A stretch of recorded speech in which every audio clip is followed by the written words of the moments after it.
অনেক টাকা লাগে না।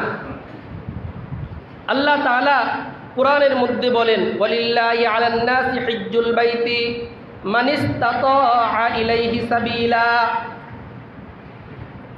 ওয়ালিল্লাহি আলান নাসি হিজ্জুল বাইতি মান ইসতাতাআ ইলাইহি সাবিলা। এই আয়াতের মধ্যে হজ ফরজ তার উপরে, সেটা আল্লাহ পাক রব্বুল আলামিন বর্ণনা দিয়েছেন। আল্লাহর ঘর পর্যন্ত পুজতে যার সক্ষম আছে, যার সক্ষমতা আছে, যার সামর্থ্য আছে, ওই পর্যন্ত পুজতে কথা বলেন না। ধরেন না বর্তমানে ৬-৭ লাখ টাকা লাগে, গত বছরের তুলনায় বছর কিছুটা কমছে। মনে করেন ৭ লক্ষ টাকা।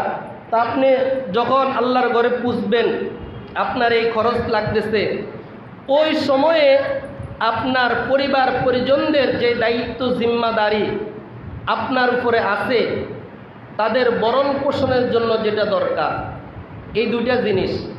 একটা হলো আল্লাহর ঘরে পুজতে যা প্রয়োজন, আরেকটা হলো সেখানে থাকা অবস্থায় আপনার অধীনস্থ যারা পরিবার পরিজন, তাদের খরচের ভরণ পোষণের যে প্রয়োজন, যেরকম টাকার দরকার, এগুলো রেখে যাওয়া। তাহলে কয় লাখ টাকা?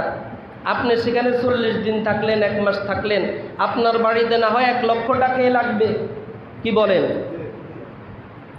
না হয় 1 লক্ষ টাকাই লাগবে। সেখানে যদি 7 লাখ ধরেন, এখানে 1 লাখ, কত হলো? 8 লক্ষ টাকা। তাহলে হজ ফরজ হওয়ার জন্য কোটি টাকার মালিক হতে হয়? কোটি টাকার মালিক হতে হয়? আরেকটা জরুরি কথা হলো